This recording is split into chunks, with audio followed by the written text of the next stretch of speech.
entrando un poco en materia, pues desde luego el archivo municipal de Jerez tiene, como ha dicho su director, un fondo extraordinario.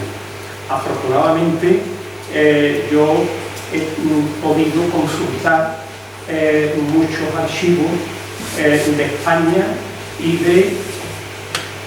Y acércate más él. ¿Ahora? ¿Sí? Ahí.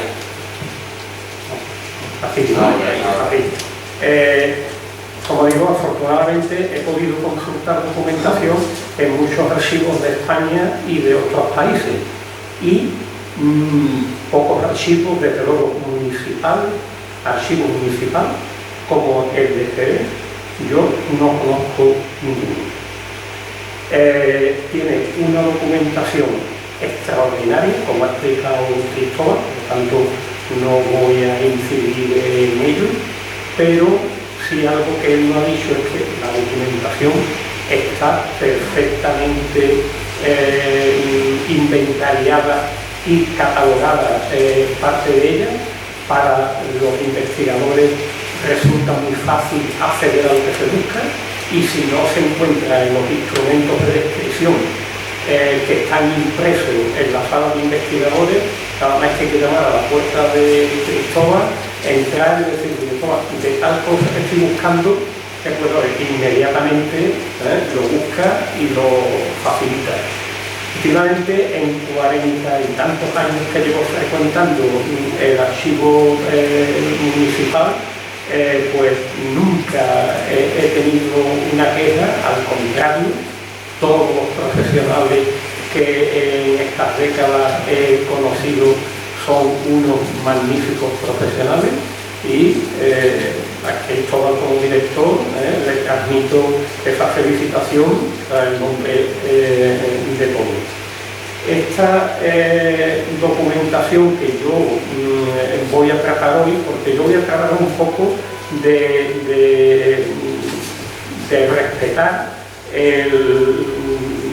el sentido del ciclo del documento del mes. No va a ser propiamente o exclusivamente un documento, sino un expediente y algunos documentos más de otros expedientes.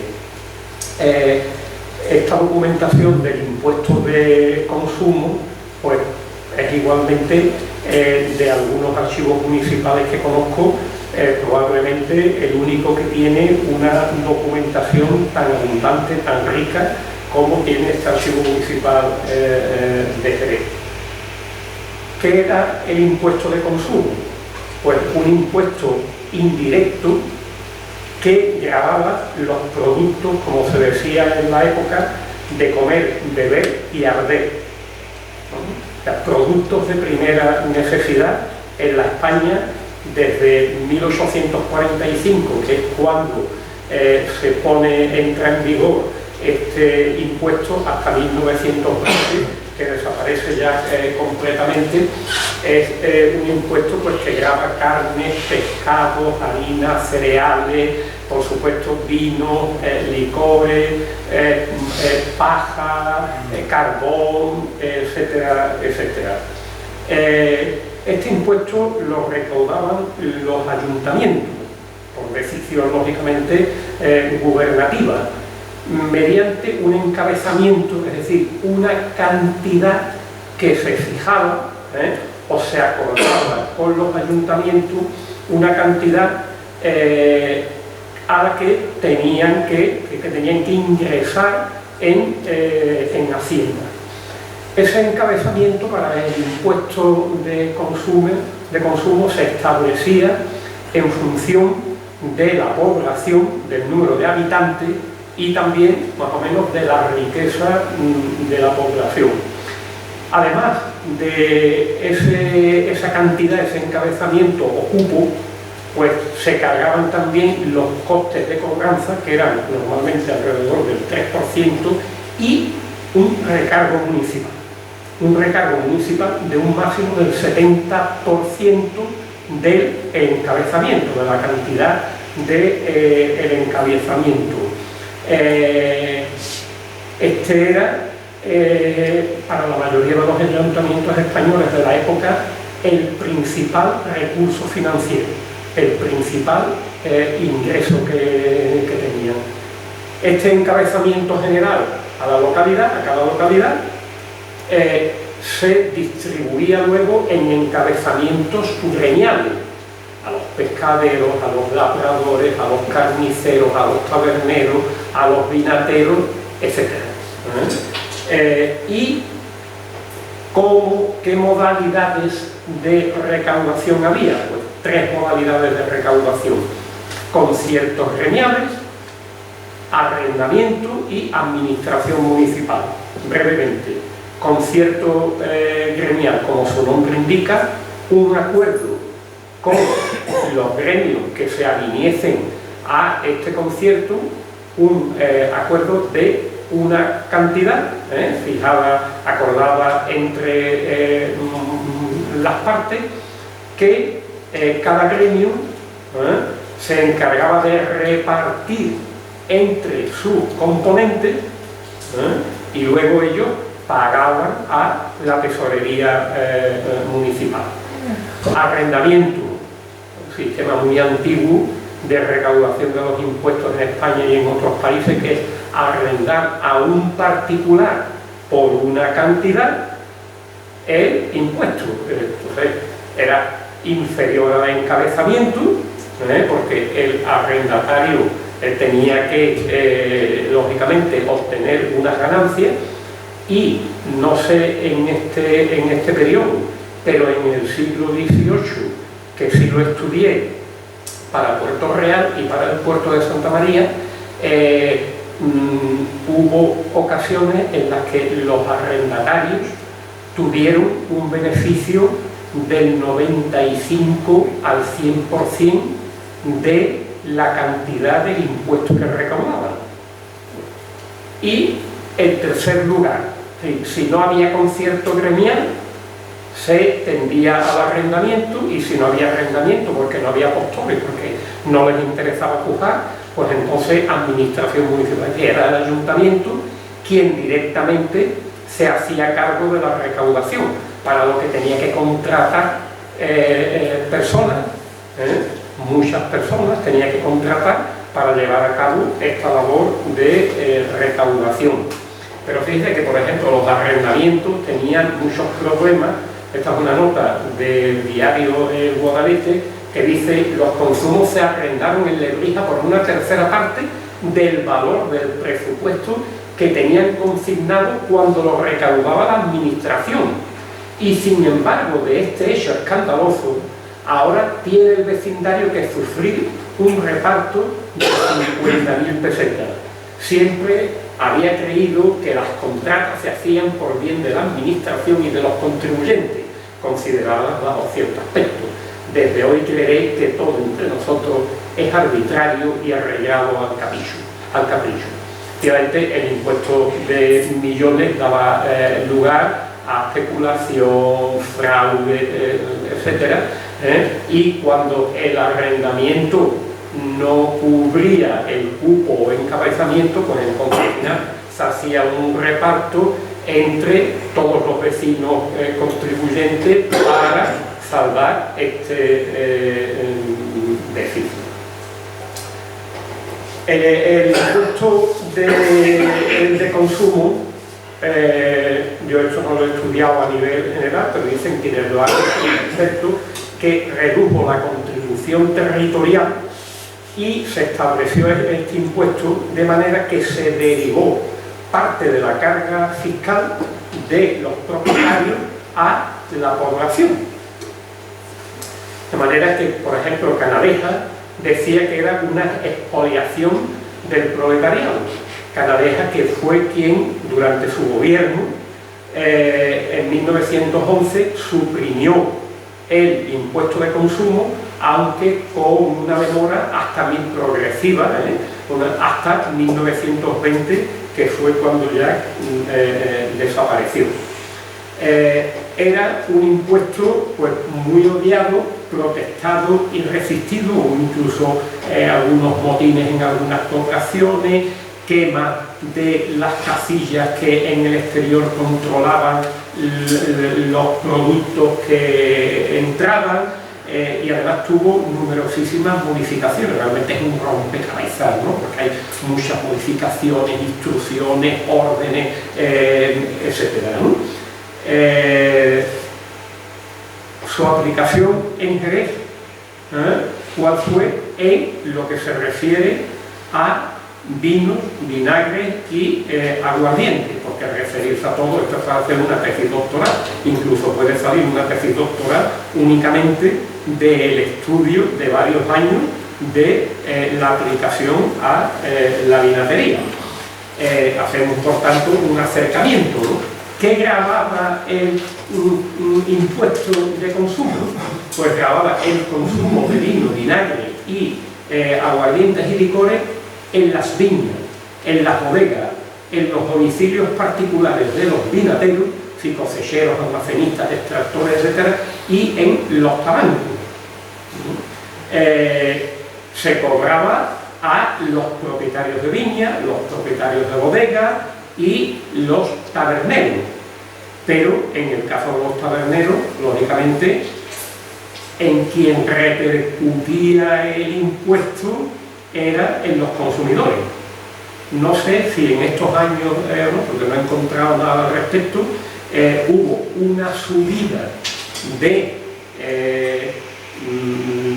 las unidades de productos, es decir, de la copa de vino, o del vaso de vino, el cuartillo, etc., o si se aplicó el sistema de cifras, que como ustedes saben consiste en mantener el precio pero reducir la cantidad. Hay un aumento, pero un aumento por la reducción de cantidad que se ofrece por un mismo precio de un producto. Bueno, en las viñas era una tradición, esto lo ha estudiado Pepe, una tradición que se diese a los trabajadores durante la jornada una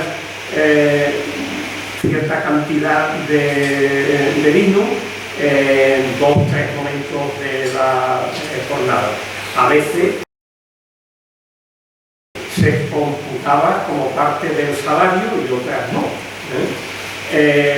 Normalmente en el siglo XVIII, que no conozco más, se daban como mínimo 2 cuartillos de vino al día a cada trabajador de viña.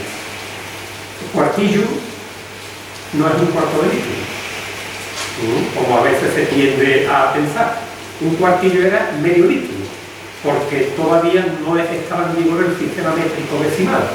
Entonces, el sistema de pesas y medidas era el sistema tradicional y un cuartillo era el equivalente a medio litro.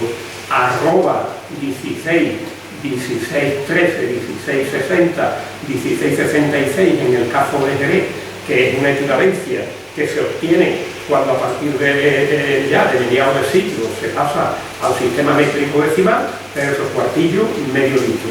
Y en la bodega también se daba a los trabajadores de la bota del Castro pues unas copas de vino al día. Bueno, pues nos encontramos con que a principios de los años 80 un conflicto entre muchos que hubo, un conflicto entre Hacienda y las que se llamaban las clases vinateras, es decir, cosecheros almacenistas y extractores. Este conflicto viene dado por 2 cuestiones. La reivindicación de la rebaja del cupo de encabezamiento general a la población y por tanto a los vinateros de las mermas del vino y de los aguardientes en bodega, y la petición de un concierto especial por consumo de operarios en las bodegas, que vemos enseguida de qué se trata.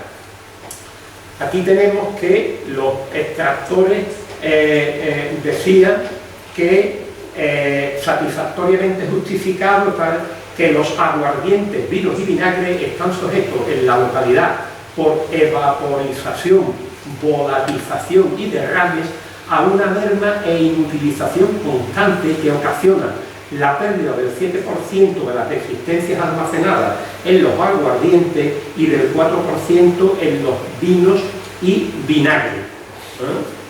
Hicieron un estudio, bueno, efectivamente, más o menos además en los libros de contabilidad de la bodega y eso, se suelen poner estos porcentajes por merma y derrame.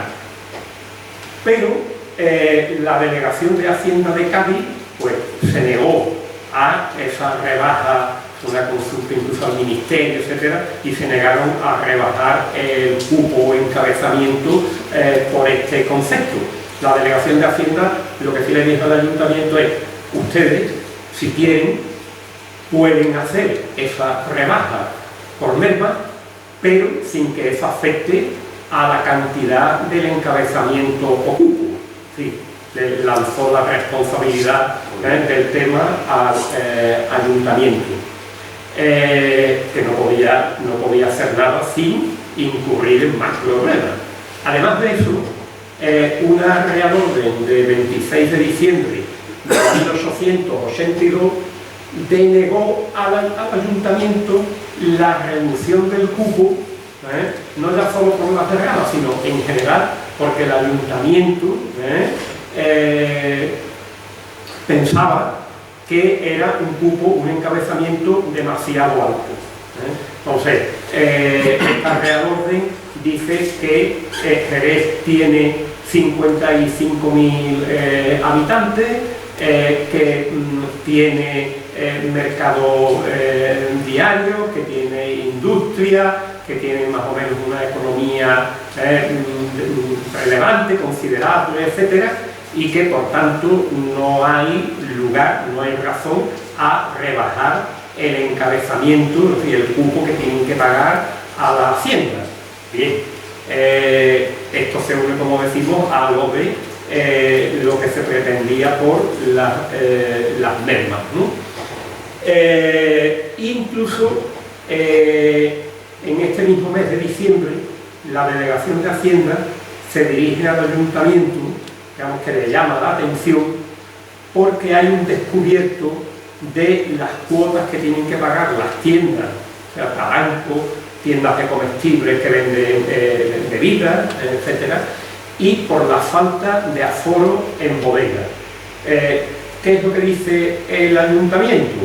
Pues que dio un aplazamiento del pago de cuotas a las tiendas para evitar las quiebras de algunas de ellas y sobre todo por la amenaza de cierre que habían hecho, porque oponían una tenaz resistencia a los aforos. Claro, el sistema, cómo se hacía la recaudación, cómo se establecía lo que tenían que pagar, pues en el caso de las tabernas iba la ronda del impuesto de consumo, varias personas que llegaban a una taberna y aspillaban las botas en un determinado momento, luego volvían, hacían un reaforo y veían qué cantidad era la que se había vendido y sobre esa cantidad se aplicaba un tanto para el encabezamiento de este gremio. Entonces los taberneros pues oponían resistencia a que se realizaran estos aforos y amenazaban con cerrar las tiendas de comestibles, los tabancos, etcétera. Pues claro, era un problema para el abastecimiento de la población. El Ayuntamiento dice que dio ese aplazamiento para evitar estos problemas. Y en cuanto a las bodegas, que les exigió una declaración jurada de las existencias que tenían, dice, para evitar las molestias del aforo. En las bodegas era exactamente igual. Llegar la ronda y bota por bota, que es un trabajo inmenso, bota por bota, astillar, volver con el reaforo, ver cuál era la diferencia, etcétera. Dice que para evitar las molestias del aforo y un conflicto al acudir a medios violentos, violento en el sentido no de violencia física, sino que era una situación violenta tener que ir la ronda del impuesto de consumo a las bodegas, pagar la actividad, astillar las botas, en fin, una cosa desde luego un poco inconcebible, ¿no? Pero dice que el ayuntamiento que los vinateros no presentaron las declaraciones juradas, sino que lo que iniciaron fueron reclamaciones por las mermas, por los aforos, etc. Y efectivamente, estas son también documentos de los extractores que dicen, ¿no? Indudablemente se hace un consumo de vinos más o menos considerable en el interior de las bodegas de extracción, por los operarios de todas clases que en ellas trabajan, por los porteadores, por los dependientes de todas categorías y hasta por considerable número de viajeros que visitan constantemente estos notables centros de la industria vinatera. Y añadía, la culpa, puede decirse, es de la ley, que no tuvo presente las especialísimas circunstancias del negocio de vino de esta ciudad. Porque claro, cómo separaba, ¿no?, la actividad de una bodega de extracción para pillar, etc. Entonces, claro, eso es lo que alegan los extractores para oponerse a los aforos.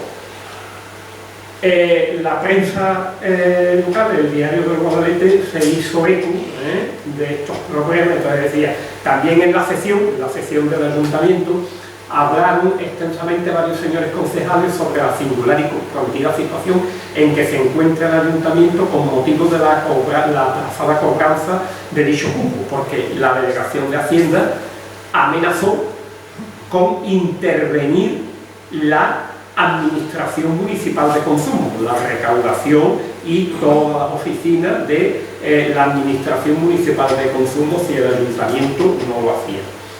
Ayer se decía que el ayuntamiento adaptaría resoluciones muy decisivas para administrar y cobrar el referido impuesto, desplegando gran vigor y usando todos los medios que la ley facilita para tal fin, medios cuya eficacia secreta y completa que evitarían positivamente el apelar a un nuevo reparto entre la población contribuyente contra el cual protesta la población en masa. Bueno, pues a principios ya de 1883, en febrero, hubo una reunión entre los alcaldes y las clases vinateras en las que acuerdan que es imposible llegar a un concierto entre los vinateros y la administración para cubrir el encabezamiento, por lo alta que era la cantidad y también por desavenencias entre las distintas clases de vinatería, ¿sí?, entre los cosecheros almacenistas y extractores, porque se tenían que poner de acuerdo el cupo que concertaran, qué porcentaje le correspondía a cada cual. Y entonces en esto no estaban de acuerdo. Pero bueno, en esa reunión dijeron que no había tampoco nadie que pujase para recaudar el impuesto y por lo tanto se tenía que ir a el tercer y último sistema, que era el de la administración municipal, y que en ese caso no iban a obstaculizar su actuación. De manera que unos días después el ayuntamiento publica un bando, siendo alcalde José de Bertemati, y dice que da unos días para que las bodegas se acojan a el sistema de depósito que establecía la ley. Ese sistema de depósito quería decir que eran intervenidos, eran examinados de las cantidades que iban cambiando a lo largo del año. Recuerda que esto tenía una complejidad tremenda porque no solo eran salidas, sino que también eran entradas, etcétera, ¿no? Bueno, este bando causó su polémica y el día 12, pone de diciembre, pero me he equivocado, es de febrero, los exportadores hacen un nuevo escrito que dicen que es imposible ejecutar el bando que ha publicado el ayuntamiento y que quieren conversaciones para ver, otras conversaciones para ver si se llega a un concierto. Pero al día siguiente la alcaldía de Jerez publica un edicto donde da de nuevo una fecha para que se constituyan el depósito y demás, porque tiene que, digamos, cumplir la legalidad el ayuntamiento, porque si no, el alcalde y los concejales podían tener responsabilidades por su gestión, y nos encontramos con el problema de lleno que ahora se plantea para un nuevo concierto, que es el vino que consumen los trabajadores de bodega a lo largo de la jornada laboral. Esta es una conocida fotografía de Domé. Fíjense la cantidad de trabajadores que hay ante el barril del gasto para tomar una copa, cosa que se hacía 4 veces al día. Ya como reconocían en lo que hemos leído antes, pues el consumo en el interior de las bodegas era considerable y los bodegueros tenían que pagar por ese consumo que se hacía, porque ese consumo que se hacía ahí no se hacía en las tabernas y por lo tanto no se podía cargar directamente a los consumidores y cobrar a los taberneros o a los dueños de ultramarinos, de coloniales, ultramarinos, etc. Luego se cargaba a los propietarios de bodegas, que eran quienes facilitaban ese consumo de vino a sus trabajadores. Entonces, de nuevo, los exportadores hacen otro escrito y dicen: la primera condición de toda ley o mandato autoritario es la posibilidad de su ejecución, no solo la material, sino la racional o moral. Y dispénsenos, vuestra señoría, le digamos, dicen al alcalde, que de esta precisa condición carece el bando de vuestra señoría. Las prescripciones de la ley respecto a los depósitos domésticos son impracticables en nuestras bodegas. Claro, ¿qué se consideraba? Que los depósitos en algunas localidades se establecían depósitos de los vinos que entraban en la localidad para consumo de ella y los vinos que salían de ese depósito para las tabernas. Pero claro, en el caso de una industria vinatera como la de Jerez, pues eso no se podía hacer en un solo depósito. Cada bodega se tenía que constituir en un depósito, como dice, doméstico, para que se pudiese llevar a cabo ese control, ¿no? Todo muy complicado, ¿no? Y entonces siguen diciendo los extractores: en primer lugar, los depósitos a que se refiere y que crea la ley se suponen destinados al consumo del pueblo donde se hayan establecido, y para ello se ordena la gran fiscalización e intervención. Nuestras bodegas, por el contrario, son para el comercio exterior, pero tan exclusivamente que establecimientos que exportan 6 o 7.000 botas al año, se puede asegurar que no despacharán 6, tal vez ni una, para el consumo de la población. Si no hubiera más dificultades que estas, nosotros las resolveríamos muy pronto firmando una obligación bajo penas tan severas como quisiera, de no vender nada para el interior de la ciudad. Pero claro, este no era exactamente el caso, ¿no? Entonces decía que que continuaban diciendo que para tomar razón de las alteraciones que en ellas se hagan, en las existencias, como ordenan reglamentos anteriores, entonces dice, en lugar de 2 interventores que pedíamos para la puerta de cada bodega para controlar lo que entraba y lo que salía, decían con sorna, habría que pedir para el interior una compañía. Porque muchísimas botas, diferentes cascos bodegueros, una misma empresa comunicados entre sí. Entonces, eso, ¿cómo se podía controlar ese movimiento interior, el consumo de los trabajadores, etcétera, ¿no? Todo esto es lo que plantean en estos escritos que obran únicamente en el expediente, el que he puesto antes, en el expediente, y en los legajos que forman esta serie o sección de el impuesto de consumo en Jerez. Bien, después de este escrito de los exportadores, pues el ayuntamiento se aviene a una nueva reunión que se celebra ya el 21 de febrero y aprueban 2 conciertos. Uno con los cosecheros almacenistas y almacenistas por la misma cantidad del año anterior, más un 85% de incremento. No he podido encontrar todavía cuál es la cantidad del año anterior. Y un concierto con los extractores consistente en el pago de 10 reales por bota exportada, a condición de que no hubiese fiscalización en el interior de las bodegas.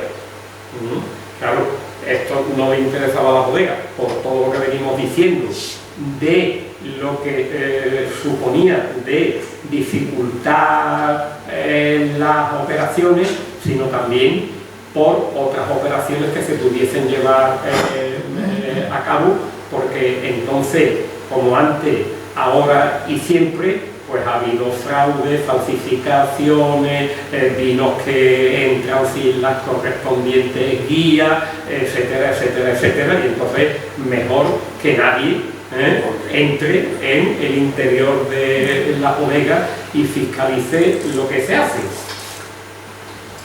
Como decían los propios exportadores, ese fue un convenio, más que un concierto, fue un convenio sin la fuerza de concierto gremial.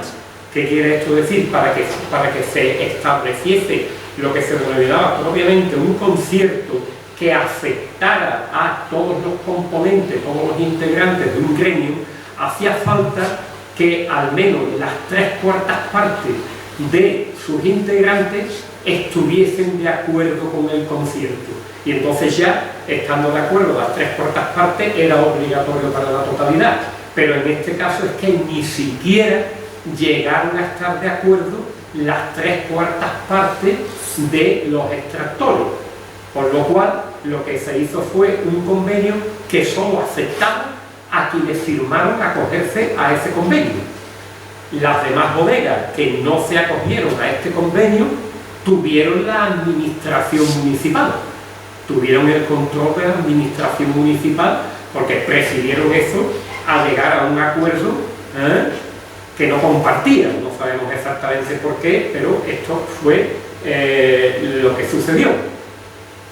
Entonces, que esto para el año 1884 sí hay cantidades, y la cantidad que tienen que aportar los extractores eran 219.977 pesetas, los cosecheros y almacenistas 149.000, y los expendedores al por menor, abancos, ultramarinos, etcétera, 122.000. En total, 491.779 pesetas para el año 1884. De aquí el ayuntamiento percibía un 70%, que era, como decimos, uno de los recursos principales, junto con los conciertos, los arriendos o la administración municipal de otros gremios, de pescaderos, de carniceros, etcétera, etcétera. Pero este documento es interesante porque, fíjense, arriba a la derecha dice déficit por los años 1884-85 a 86-87. Es decir, que los sistemas que se emplearon en el 84, que no sabemos exactamente, y en el 85, 86, 86, 87, porque el ejercicio económico iba del 1 de julio al 30 de junio del año siguiente, pues tuvieron déficit. Y como tuvieron déficit, pues luego lo que se hacía era un recargo o derrama, reparto entre los componentes de cada gremio, o bien incluso un reparto entre todos los contribuyentes de la ciudad. Vamos acabando. En 1886 los vinateros lograron incluir a los labradores en el reparto del impuesto de consumo de vinos vinagres. Los labradores, por lo que pagaban, eran por lo que vendían en la ciudad, el trigo, en fin, los productos que vendían en la ciudad. Pero los vinateros dicen, un momento, además de consumirse vino por los trabajadores de las viñas, por los trabajadores de las bodegas, también los labradores dan vino a sus empleados, dan vino a sus jornaleros, e incluso vinagre también les daban para como la comida, como parte también del salario.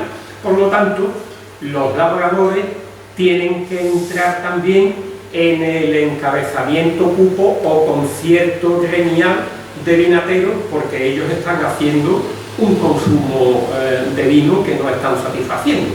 Esto se añade pues un problema más a todo lo que acarreaba la aplicación del impuesto de millones.